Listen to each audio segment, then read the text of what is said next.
El Plan Confianza sigue gozando de gran acogida, especialmente entre los municipios más pequeños.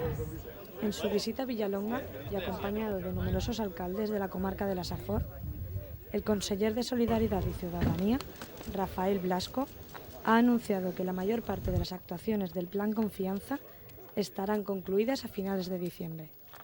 Y como ejemplo, ha citado las obras de este municipio, que concluirán antes de que acabe el año. El Pla Confiança, que és un pla impulsat per el president Camps, representa una inversió de 1.020 milions d'euros a tota la Comunitat Valenciana, està tinguent actuacions en 540 municipis del nostre territori i estem desenvolupant més de 1.700 projectes concrets. Avui a la Safor és una realitat, abans de que finalitzi enguany estaran pràcticament totes les actuacions acabades i això permetirà també que els ajuntaments hagin recobrat un protagonisme que creguem sincerament que en un moment de crisi econòmica ells se mereixen. La inversión del Plan Confianza en la comarca de la Safor asciende a 36 millones de euros, en las 73 actuaciones que se están realizando dentro del Plan de Inversión Productiva de Municipios de la Comunidad Valenciana.